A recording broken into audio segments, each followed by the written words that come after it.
retrouvés bloqués aux entrées du stade, retardant le coup d'envoi de la finale. Pour le préfet, deux explications.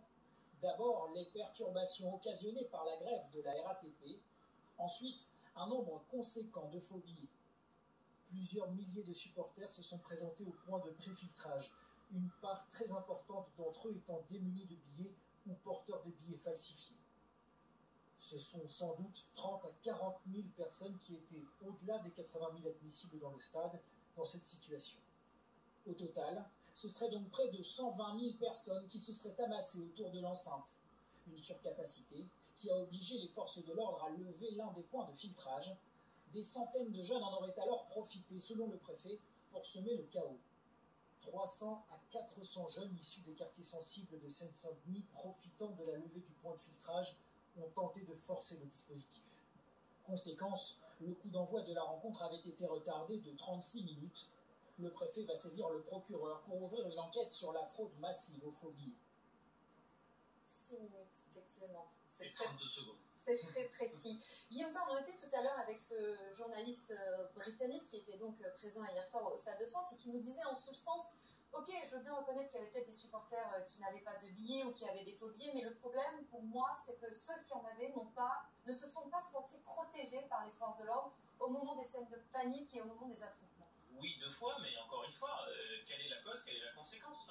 Permettez-moi d'y revenir. La cause, c'est quand même qu'on a des dizaines de milliers de faux billets qui sont arrivés sur notre territoire national par des supporters qui étaient quasi exclusivement britanniques. Les Espagnols ne se sont pas présentés avec des faux billets. Les Espagnols n'ont d'ailleurs pas eu de difficulté à rentrer dans le stade. Ils se sont plaints d'autres choses, qui étaient des agressions par des délinquants qui sont venus les dépouiller, mais ils ne se sont pas plaints de difficultés pour rentrer dans le stade. Pourquoi? Parce qu'ils avaient des vrais billets. Donc maintenant, il y avait quand même plusieurs dizaines de milliers de faux billets. On a quand même un individu qui a été arrêté par les services de police qui était porteur de 50 faux billets à lui tout seul. Il en faisait commerce. Donc maintenant, comment ces billets sont arrivés? Ça arrive à chaque fois, à chaque On a bien compris que côté force de l'ordre, il y avait la principale explication, ce sont ces détenteurs de faux billets ou ceux qui n'en avaient pas. Mais on est quand même en droit de se poser la question qui consiste à se demander si les forces de l'ordre, lorsqu'elles sont intervenues, ont bien géré la situation, même si elles ne sont pas responsables de ce qui s'est passé à l'origine. Ensuite, sur les gaz lacrymogènes sur les enfants, sur les supporters qui avaient des billets. Sur les conséquences, il y a un choix tactique du préfet de police de Paris qui, à un moment donné, de faire intervenir les compagnies d'intervention que l'on a vues à l'image, parce qu'il fallait disperser les personnes qui n'avaient rien à faire là sur le parvis du Stade de France pour permettre aussi à d'autres de pouvoir rentrer, même si il y a eu cette frustration de beaucoup qui avaient des vrais billets qui n'ont pas pu rentrer, et même des personnes avec des vrais billets qui sont rentrées et qui ont trouvé des personnes avec des faux billets installés à leur place. Et enfin, il y a aussi un dernier problème qui est le problème de la venue de délinquants qui étaient effectivement présents. Le préfet de police de Paris ne le nie pas dans sa note. Il parle de 300 à 400 individus et qui, eux, ont agressé, volé, dépouillé des supporters indistinctement, britanniques comme espagnols. Beaucoup d'Espagnols s'en sont plaints, y compris des enfants qui portaient les billets à la main et qui se les sont vus arracher parce que la valeur vénale de ces billets peut monter dans certains cas à plusieurs milliers d'euros. Bruno, pourquoi on parle de ces faux billets qu'en parlant des supporters britanniques? Les Espagnols les trichent jamais? Non, il n'y a pas eu ce problème, du côté de Guillaume le précise très bien, mais je voulais juste revenir sur la gestion du maintien de l'ordre. Et la difficulté que c'est, parce que j'entendais le journaliste parler tout à l'heure en disant que les policiers n'arrivent pas à faire leur boulot, etc. Vous ne pouvez pas imaginer les problématiques de discernement qu'il y a lorsqu'on fait du maintien de l'ordre. J'en ai fait pendant quelques années, je peux vous assurer.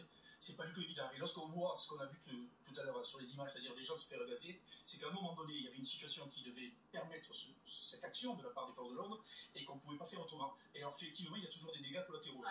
C'est-à-dire, il y a ceux qui viennent là. C'est inévitable, c'est ce que vous dites. Et c'est toute la difficulté pour les forces de l'ordre. Après, on réprime les forces de l'ordre. J'entends les politiques qui commentent beaucoup ce sujet-là, mais ils devraient y aller, faire un maintien de l'ordre, ils verraient comment ça se passe réellement. Je peux vous assurer que pour les forces de l'ordre, ce n'est pas du tout évident à gérer comme situation. Et effectivement, il y a des dégâts. Alors, ce qui a aussi un peu semé le trouble, c'est que certains supporters britanniques avaient une version imprimée de leur billet. Ça avait été négocié par le club de Liverpool. Et ça a compliqué la donne aussi. C'était justement ça la différence entre le club de Liverpool et le club du Real Madrid. C'était le club de Liverpool qui avait fait la demande d'avoir plus de billets en version papier pour ses supporters à eux, alors que le club du Real Madrid, eux, n'en voyaient pas l'utilité. Et donc, pourquoi ils en voulaient plus des versions? Visiblement parce que c'était plus facile à dispatcher pour leurs supporters.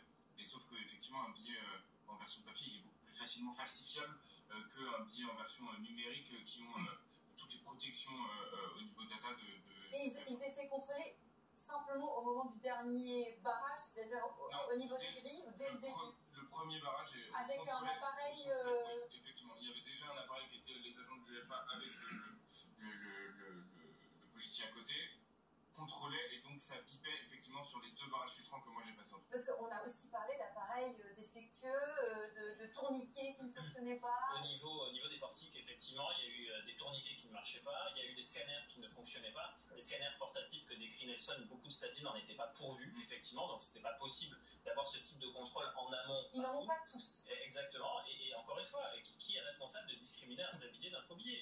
Et donc c'est le problème qui effectivement se pose. Après, la presse britannique a beau jeu de critiquer l'organisation française, mais il faudrait aussi regarder comment s'est passée la finale de l'Euro 2021 à Wembley, où vous avez des supporters munis de faux billets qui sont rentrés dans l'enceinte et qui se sont même affrontés, ça a tourné au pugilat, avec des centaines de blessés, avec des supporters qui eux étaient dotés de vrais billets. Donc en la matière, je pense que les Anglais peuvent se garder de donner quelques leçons aux Français. C'est vrai qu'il ne faut pas louper aujourd'hui, hein, la presse britannique. Je crois que c'est la presse britannique qui a trouvé ce jeu de mots, le stade de la farce. Stade de farce. Oui. Ça va rester, ça, vous pensez? Oui, ça va rester, mais c'est le Sun, hein, c'est un des pires.